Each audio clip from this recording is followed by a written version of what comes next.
Ya Tuhan, kami sungguh percaya ketika kami memiliki pribadi Allah yang betul-betul menyayangi kami, mencintai kami apa adanya. Kami bersyukur bahwa Kristus menebus kami ketika kami berada dalam satu posisi yang tidak mampu melakukan apapun. Kami tidak mampu melakukan kebaikan. Kami tidak mampu untuk mengusahakan apapun yang baik sehingga Allah bisa berkenan kepada kami. Namun di dalam posisi terpuruk seperti itu, kami bersyukur Kristus hadir untuk setiap kami. Dan Dia menebus kami, dan Dia menerima kami apa adanya.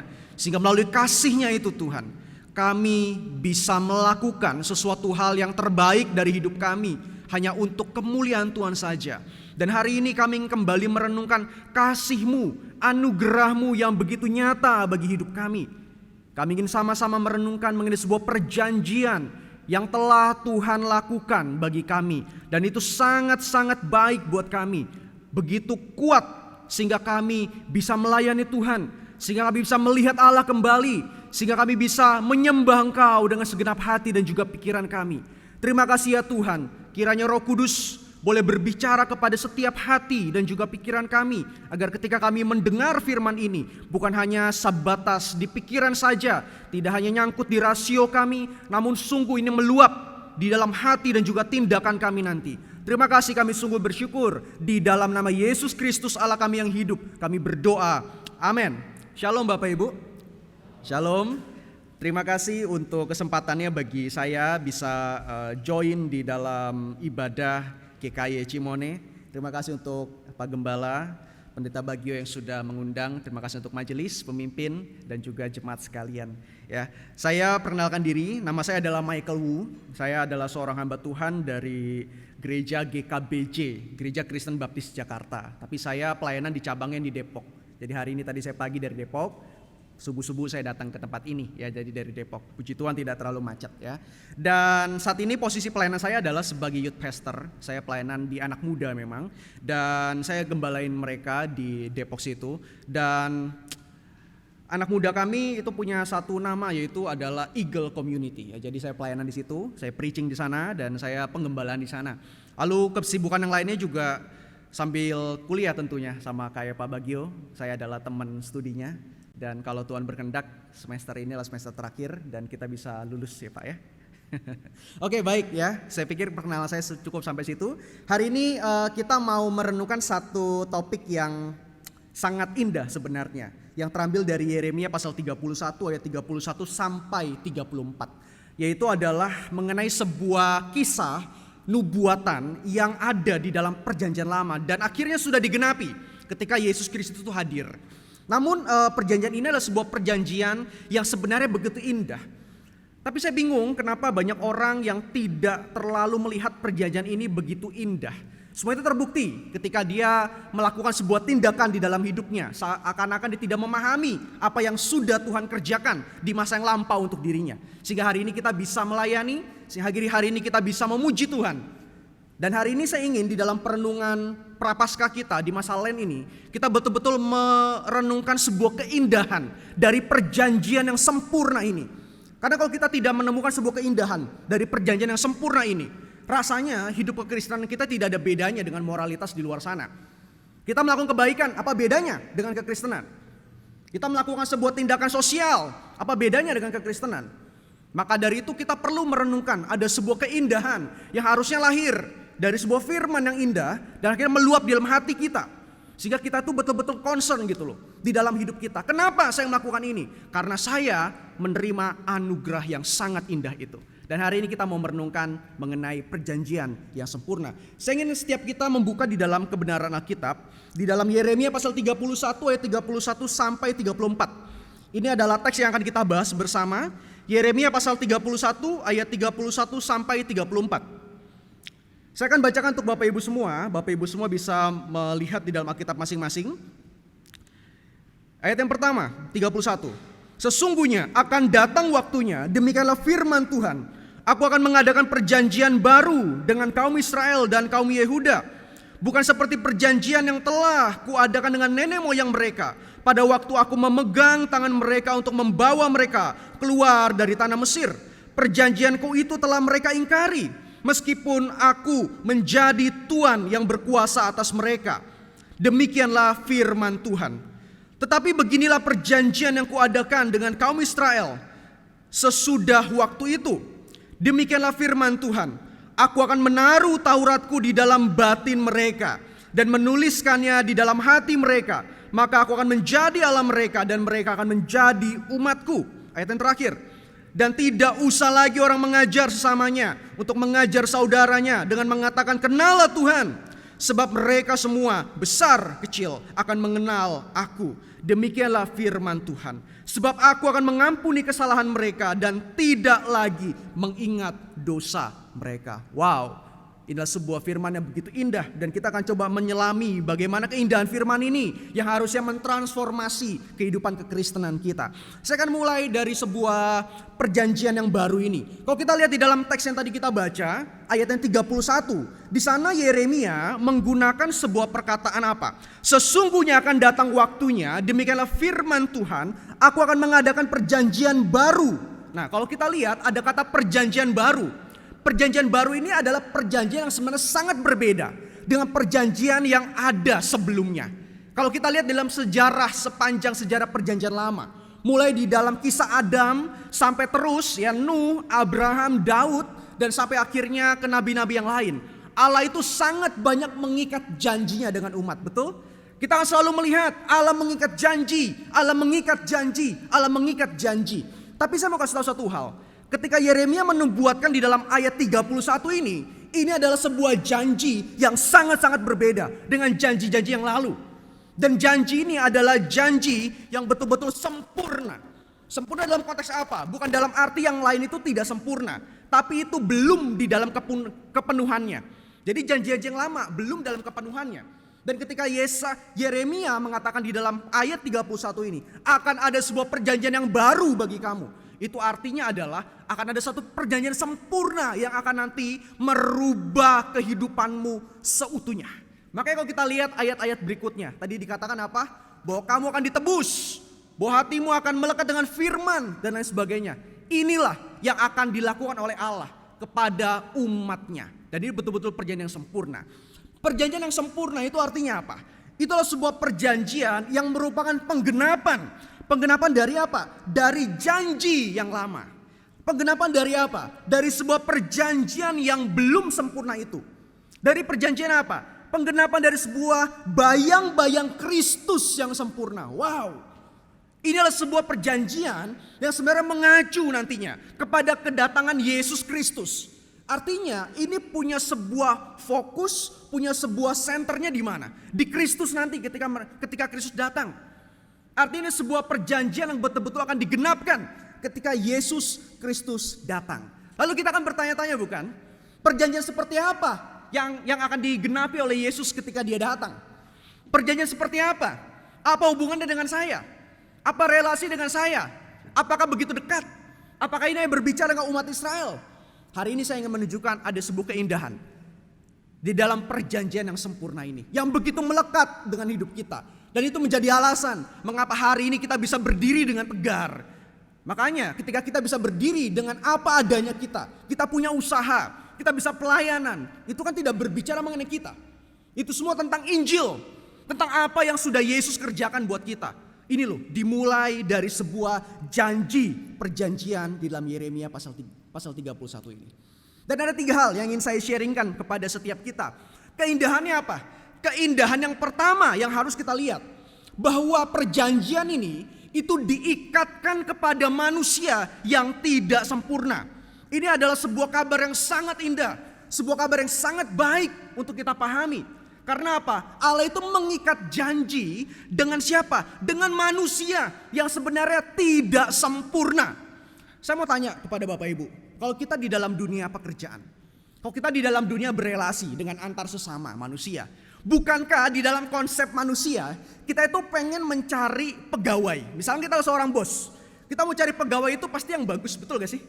Ada gak di antara kita yang jadi bos lalu ingin mencari pegawai yang biasa-biasa aja, yang gak tahu juntrungannya dari mana, tiba-tiba datang ke rumah Bapak Ibu lalu bilang, saya mau jadi kerjaan dong, saya mau punya kerjaan dong, saya mau jadi pegawai Bapak dong. Loh, Kita kan gak bisa langsung dengan gampangnya bilang, oke, besok kamu kerja ya.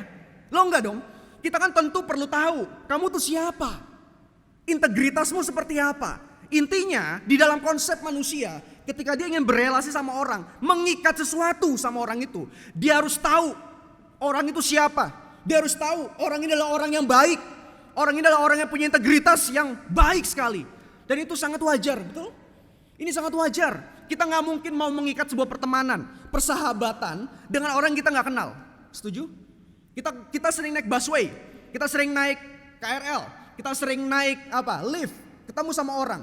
Apakah setiap orang yang kita temui layak untuk kita jadikan sahabat? Belum tentu. Dan bahkan tidak. Sahabat itu tingkatnya lebih beda kan?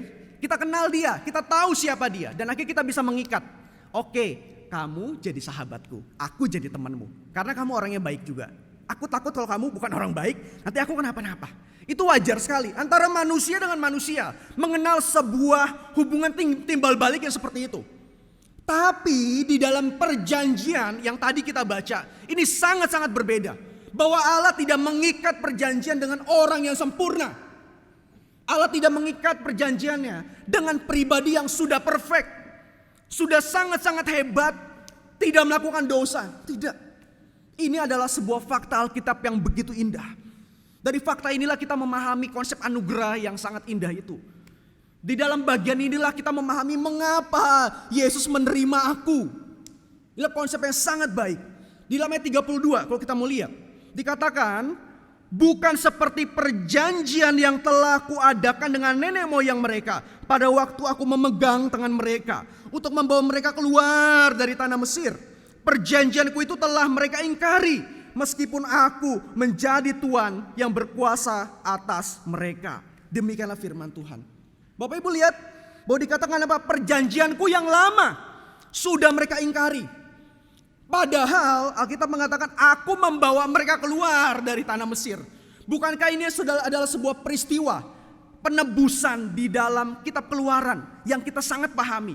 Bahwa Allah menebus bangsanya, umatnya dari sebuah perbudakan di Mesir. Dan buktinya apa? Ketika mereka sudah ditebus, apakah mereka bisa merespon kasih Tuhan itu dengan baik? Fakta Alkitab malah menunjukkan tidak. Mereka melakukan sebuah pengkhianatan kepada Allah. Padahal Allah itu adalah Allah yang menebus mereka. Tapi hal yang sangat-sangat indah kalau kita lihat. Allah tidak pernah tidak untuk mengikat perjanjiannya pada orang-orang yang seperti itu. Ini fakta Alkitab dan kita tidak akan bisa dapatkan dimanapun. Ingat, di dalam dunia hubungan timbal balik itu yang paling utama. Tapi tidak bagi Tuhan. Tuhan menerima kita apa adanya. Dan saya akan tunjukkan ada sebuah fakta dengan cepat saja. Ada sebuah fakta di dalam perjanjian lama. Ini adalah sebuah perjanjian-perjanjian yang lama sebenarnya. Yang pernah Tuhan ikat dengan manusia. Kita tidak bisa bahas banyak. Tapi kita akan coba pelan-pelan saja melihat sekilas-sekilas saja. Pernah di dalam konteks ketika Adam itu diciptakan dan Hawa diciptakan pertama kali. Kejadian di pasal 2 ayat 15 dikatakan begini. Tuhan Allah mengambil manusia itu dan menempatkan mereka di Taman Eden untuk mengusahakan dan memelihara taman itu. Di sini sangat menyiratkan bahwa Allah itu sedang mengikat sebuah perjanjian kerja dengan Adam. Aku ngikat perjanjian sama kamu karena kamu adalah ciptaanku. Kamu adalah masterpiece. Aku ikat perjanjian untuk apa? Untuk kamu itu bisa mengusahakan dan memelihara. Lihat ya. Tuhan itu kasih kepercayaan buat Adam. Biar bisa mengurus Taman Eden. Tapi ingat ya. Jangan makan buah dari pohon itu. Allah itu sangat baik bukan? Dia mengikat sebuah perjanjian. Tapi kalau kita lihat apa yang terjadi selanjutnya itu. Adam itu gagal, betul? Ini baru pasal 2. Masuk pasal 3, Adam itu gagal. Mereka jatuh ke dalam dosa. Dia melanggar perjanjian yang begitu indah yang Tuhan ikat sama mereka. Pertanyaan, apakah berhenti sampai situ Tuhan mengikat perjanjian sama manusia? Tidak. Di dalam kisah Nuh, kalau kita tarik lagi maju lagi. Kejadian pasal 9, ayat 9. Dikatakan begini, sesungguhnya aku mengadakan perjanjianku dengan kamu dan dengan keturunanmu. Lihat, Allah mengulang lagi. Allah tetap mengikat perjanjian. Allah tahu apakah mereka akan tetap setia sama dia. Allah tahu bahwa mereka akan gagal. Tapi Allah tetap mengikat perjanjian itu kepada mereka. Dan ketika peristiwa Nuh ini juga, kita lihat Nuh juga gagal setelah itu. Dia mabuk, anak-anaknya juga ada yang gagal. dan keturunannya terus banyak keturunan yang gagal. Kita lihat manusia-manusia yang dihasilkan manusia yang gagal juga. Ada yang baik, ada yang tidak. Toh. Tapi apakah Allah berhenti sampai titik itu? Tidak. Dalam peristiwa Abraham, kalau kita lihat lagi, Kejadian pasal 12 ayat 2. Aku akan membuat engkau menjadi bangsa yang besar dan memberkati engkau serta membuat namamu masyhur dan engkau akan menjadi berkat. Lihat, Allah tetap mengikat perjanjiannya. Kalau kita lihat malah di dalam pasal 12 ini, kalau Bapak Ibu lihat nanti di rumah, baru aja Allah mengikat perjanjian, Allah memanggil Abraham. Abraham udah gagal. Ingat ketika Allah memanggil Abraham, Abraham itu setelah dipanggil pergi ke Mesir. Cerita itu ingat ketika dia pergi ke Mesir dia ngapain? Dia berbohong putih kan kepada istrinya. Nanti kalau raja tanya bilang kamu ini orang yang adikku ya, bukan istriku ya. Dia berbohong putih. Dia gagal. Padahal Allah mengikat perjanjian sama dia. Bahkan peristiwa Hagar pun nanti dia pun gagal kan. Berulang kali Abraham gagal. Tapi pertanyaannya kenapa Allah masih mau mengikat dengan pribadi yang selalu gagal? Apakah sampai titik ini? Enggak. Kita tarik lagi. Ada peristiwa Musa juga kan. Masuk ke dalam kitab Keluaran. Keluaran pasal 24 ayat 8. Inilah darah perjanjian yang diadakan Tuhan dengan kamu. Berdasarkan segala firman ini. Allah mengikat kembali, bahkan Allah menebus umatnya. Yang selalu gagal itu.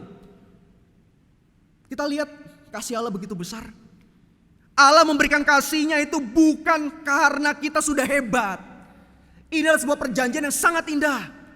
Perjanjian yang sempurna. Diikat bukan karena kita. Tapi diikat karena Allah yang menerima kita. Maka kita akan selalu melihat ada sebuah hal yang ironis sekali. Kalau kita mau lihat. Ironis. Perjanjian yang begitu indah selalu diwarnai dengan kegagalan manusia.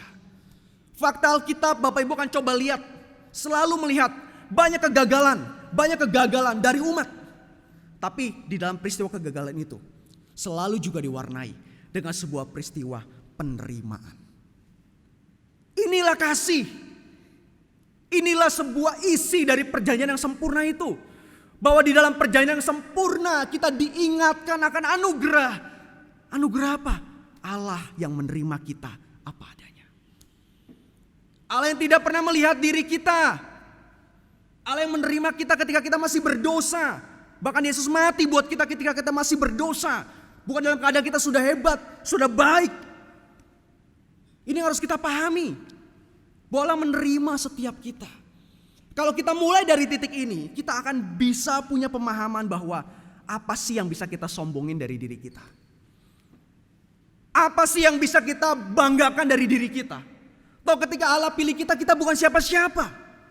Apa sih yang bisa kita pertontonkan dari diri kita? Tidak ada. Kita bisa melayani dia, itu semua karena Allah. Kita punya sesuatu, itu semua dari Allah. Bukan kita. Karena pada dasarnya perjanjian itu diikat ketika kita masih berdosa. Ketika kita tidak bisa apa-apa. Inilah sebuah keindahan yang pertama. Kalau kita memahami ini dengan baik, kita akan memahami sebuah esensi dari perjanjian yang sempurna itu. Bahwa perjanjian itu bukan berbicara tentang kita. Tapi tentang Allah yang begitu besar dengan kasihnya menerima setiap kita. Dan melalui penerimaan itu tentunya tidak berhenti sampai situ. Allah memproses dan kita akan masuk ke dalam bagian yang kedua. Yang kedua, dari perjanjian yang sempurna kita bisa melihat keindahan apa sih? Bahwa kita akan menemukan bahwa manusia yang berhutang. Lalu Kristus yang melunasi. Ini sebuah fakta yang sangat indah kembali dalam perjanjian itu. Kalau saya lanjutin ilustrasi yang pertama. Tadi Bapak Ibu dicari pegawai. Tadi kita udah mengikat perjanjian sama sahabat, sama siapapun. Kalau kita punya pegawai itu, lalu satu kali pegawai itu merugikan kita. Saya mau tanya respon Bapak Ibu apa? Kalau pegawai itu akhirnya membuat kita rugi. Utangnya banyak. Bikin kita tuh kayak waduh susah. Saya salah nih pilih pegawai ini. Saya pikir dia orang yang baik. Ternyata dia orang yang bahaya. Dia nusuk saya dari belakang. Dia bikin saya rugi. Saya mau tanya respon kita sebagai manusia apa? Respon kita sebagai manusia itu udah pasti. Kita akan biarin orang itu. Setuju? Kita akan biarin orang itu. Kita pikir apa? Ya udahlah, kamu yang salah kok. Kamu yang melakukan pelanggaran kok. Ya udah biarin aja. Dan kita akan cenderung tidak peduli. Memang begitu dan itu wajar. Karena dia yang berdosa dan kita pikir, ya sudahlah, kamu yang bikin, kamu ditangkap, kamu yang ngurusin itu semua, aku gak mau ada. Aku udah dirugikan. Kamu urus tuh sama orang itu yang kamu rugiin. Yang kamu utang itu, kamu bayar sama dia. Aku udah gak ada urusan lagi. Dan kita memberhentikan dia. Ini adalah konsep dunia bukan? Ketika sedang melakukan sebuah hubungan atau perjanjian. Kalau yang dijanjikannya itu, yang dikata itu melakukan pelanggaran, udah selesai. Tapi di dalam perjanjian sempurna kita tidak mendapatkan hal itu. Dalam perjanjian yang sempurna kita malah melihat sebuah keindahan yang lain. Bahwa ketika manusia gagal, Yesus Kristus itu malah yang melunasi bagian itu. Makanya kenapa tadi ini berbicara mengenai sebuah penggenapan yang akan datang. Mengapa ini semua berbicara mengenai bayang-bayang Kristus yang akan datang. Karena memang ketika kita diterima apa adanya dalam segala keberdosaan kita ditebus dalam posisi kita yang masih mati rohani itu. Allah itu siap melunasi. Allah itu siap mengganti. Allah itu siap menukar yang seharusnya kita dihukum menjadi Yesus yang dihukum. Ini isi perjanjian itu. Ini isi dalam perjanjian yang sempurna itu. Ayat 34 mengatakan apa? Dan tidak usah lagi orang mengajar sesamanya atau mengajar saudaranya dengan mengatakan, "Kenallah Tuhan," sebab mereka semua, besar atau kecil, akan mengenal aku. Demikianlah firman Tuhan. Sebab aku mengampuni kesalahan mereka dan tidak lagi mengingat dosa mereka. Puji Tuhan. Puji Tuhan. Puji Tuhan. Ini isi dari perjanjian itu. Sekalipun kita yang gagal, sekalipun kita yang berdosa, tapi fakta Alkitab menunjukkan apa? Yesus yang melunasi. Karena pada dasarnya kita tidak bisa melunasi hal yang kita buat itu. Kita tidak bisa membayar semua kegagalan, keberdosaan kita. Hanya lewat Yesus. Hanya lewat Yesus. Hanya lewat Yesus.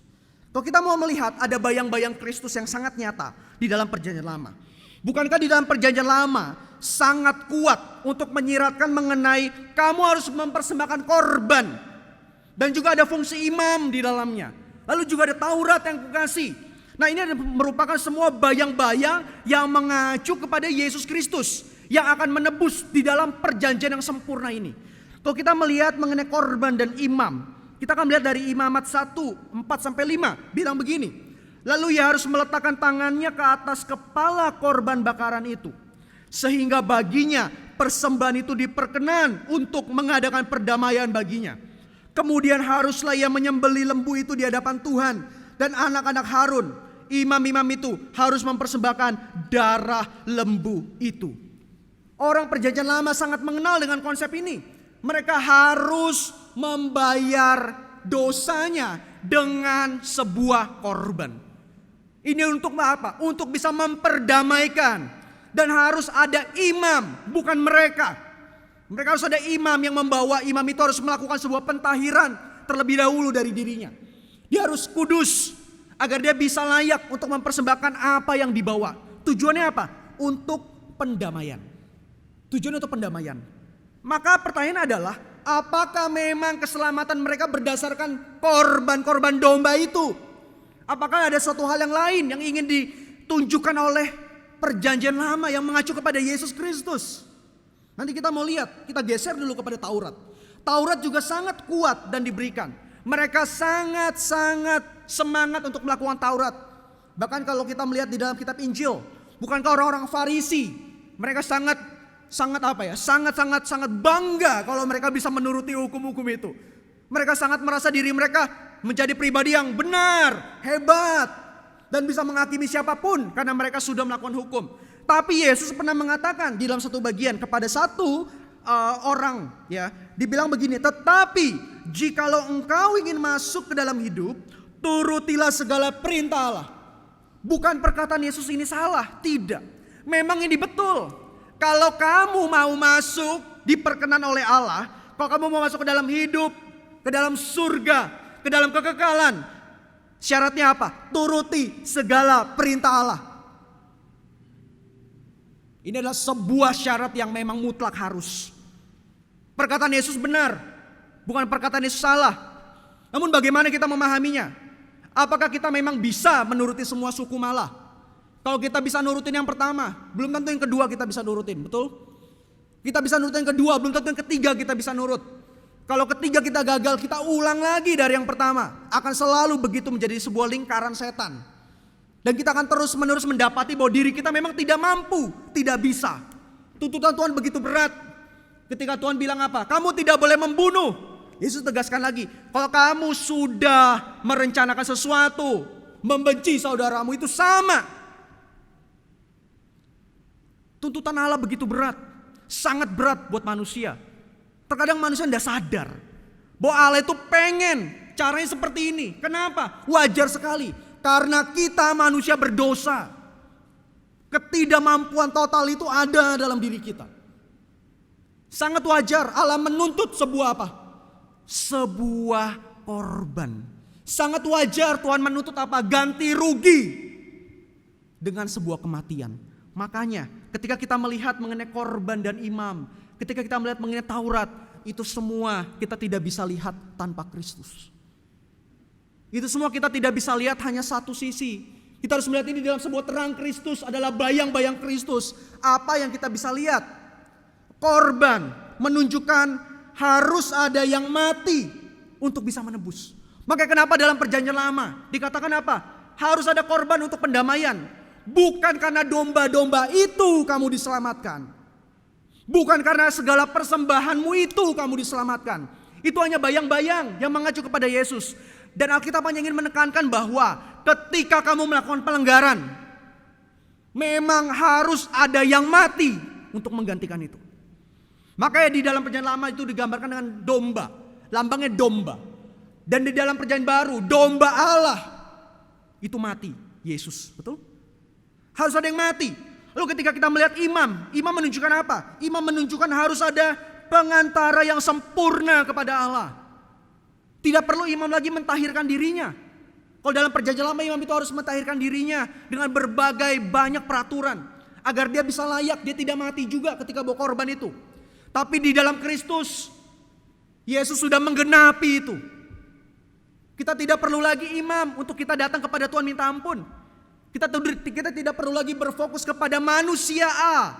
Untuk kita bisa diterima doanya. Untuk kita bisa diterima pengampunannya. Karena semua sudah digenapi di dalam perjanjian yang sempurna itu. Amin. Sangat indah. Dan ketika kita melihat Taurat, Taurat itu menunjukkan bahwa harus ada yang tidak bercacat untuk layak menghadap Allah. Maka kenapa tadi Yesus bisa bilang, kalau kamu gak sempurna nurutin semua Taurat, kamu gak bisa nyampe kepada sebuah hidup yang kekal. Karena memang harus ada yang sempurna. Dan masalahnya manusia tidak ada satupun yang bisa sempurna. Makanya ketika ini mengacu kepada Yesus, puji Tuhan. Yesus sudah menggenapi ketika dia hadir. Melalui dirinya, dialah penggenapan dari hukum Taurat. Dia tidak memisahkan Taurat dalam perjanjian lama. Dan juga ketika dia hadir, bahkan dia bilang, aku datang untuk menggenapi. Aku tidak membuat sebuah ajaran yang baru. Karena semua itulah bayang-bayang kepada Yesus. Yesus datang. Aku adalah penggenapan Taurat yang sempurna. Bapa, aku tidak bercacat. Manusia itu bercacat. Tapi aku, Yesus, tidak bercacat satupun. Dan aku sangat sempurna untuk mentaati seluruh hukum itu. Makanya kenapa penebusan Yesus menjadi sah? Kenapa kematian Yesus menjadi sah? Kenapa dia disebut sebagai imam? Imam yang besar, imam yang agung itu, imam yang sempurna itu. Karena memang melalui dirinya, dia adalah yang sempurna. Dan hanya dia satu-satunya yang bisa. Dan ini adalah isi dari perjanjian yang sempurna. Ketika kita yang pertama mendapati bahwa kita diikat sama satu perjanjian. Di dalam keberadaan kita berdosa. Dan di dalam ketidakmampuan itu ternyata Yesus bukan hanya mengikat. Allah tidak hanya mengikat dengan kita. Tapi dia melunasi apa yang tidak mampu untuk kita lakukan. Wow. Indah bukan? Ini isi perjanjian yang sempurna. Di mana kita bisa dapat perjanjian yang sempurna seperti ini? Dalam dunia gak ada. Kita melanggar perjanjian. Kita bisa masuk bui. Kita melanggar perjanjian. Selesai. Kita yang urus masalah itu. Tapi di dalam Yesus tidak. Melalui Injil kita melihat bahwa masalah terbesar dari manusia itu dibebaskan. Masalah terbesar dari manusia ditebus karena Yesus Kristus. Wow. Ini adalah sebuah perjanjian yang begitu sempurna buat setiap kita. Yang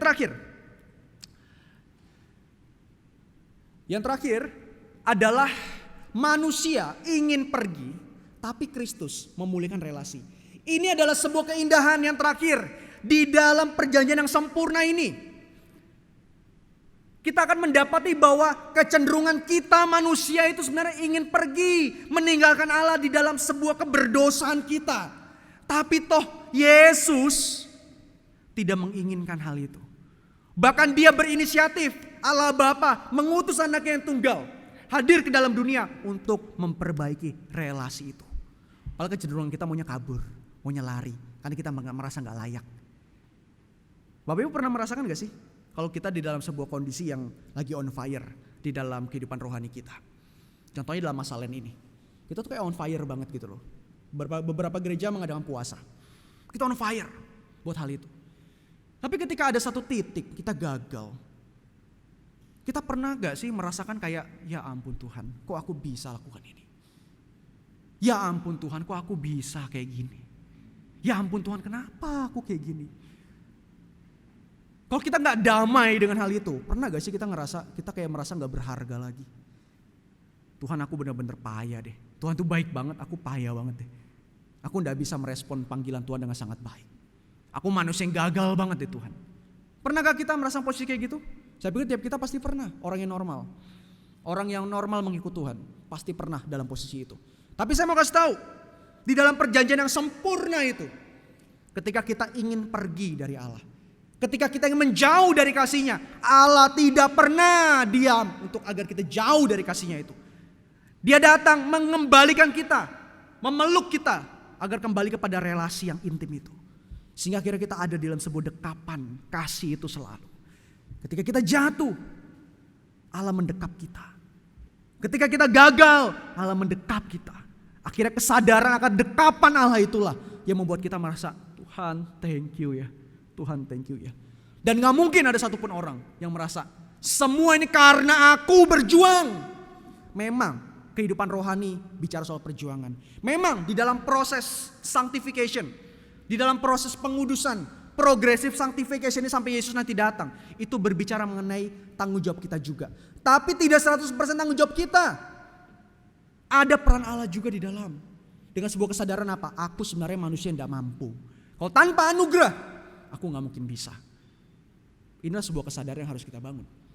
Yang terakhir, dalam ayat 33, firman Tuhan bilang begini loh.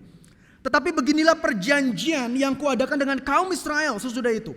Demikianlah firman Tuhan. Aku akan menaruh Tauratku di dalam batin mereka dan menuliskan di dalam hati mereka. Maka aku akan menjadi Allah mereka dan mereka akan menjadi umatku. Perhatikan, Allah bilang apa? Mereka akan menjadi umatku.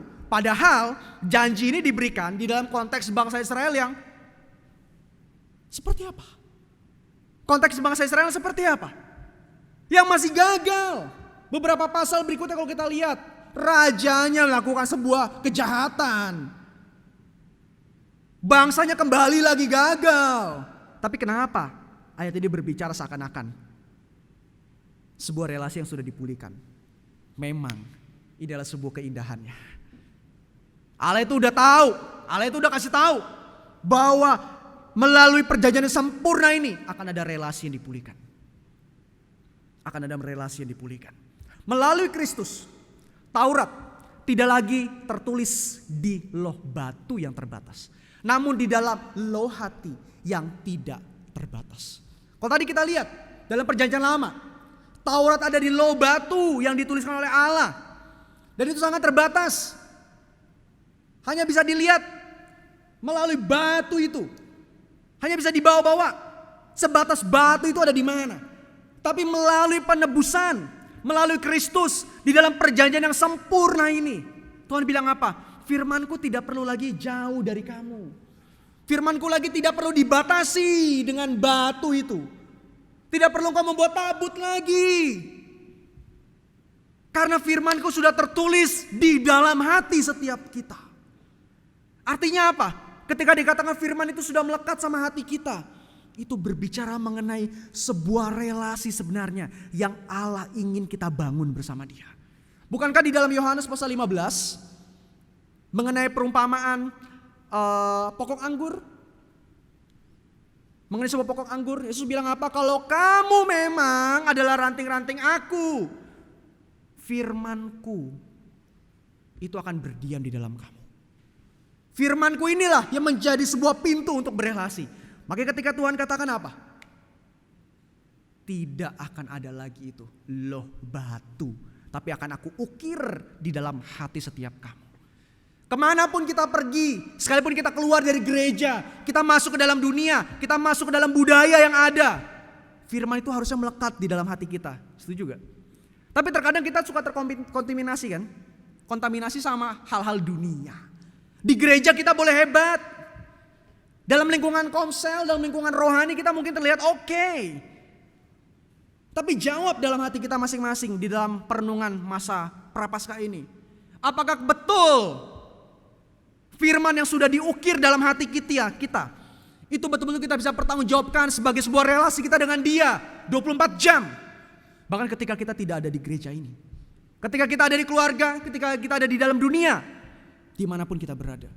Karena Tuhan itu menjamin relasinya. Tapi apakah kita menghargai relasi itu yang sudah diukir oleh Allah dalam hati kita? Maka di dalam bagian ini kita bisa lihat apa? Kita diingatkan akan anugerah untuk berelasi. 3 bagian ini adalah 3 bagian yang sangat indah di dalam perjanjian yang sempurna.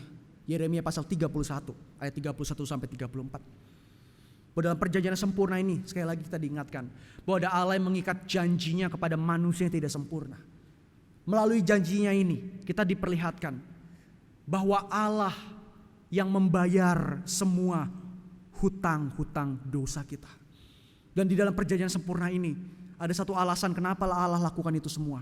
Karena Allah ingin kembali kepada sebuah relasi ketika Allah menciptakan manusia pertama kali. Katekismus Westminster mengatakan apa? Apa sih tujuan manusia diciptakan? 2 bukan? Untuk menikmati Dia, untuk memuliakan Dia.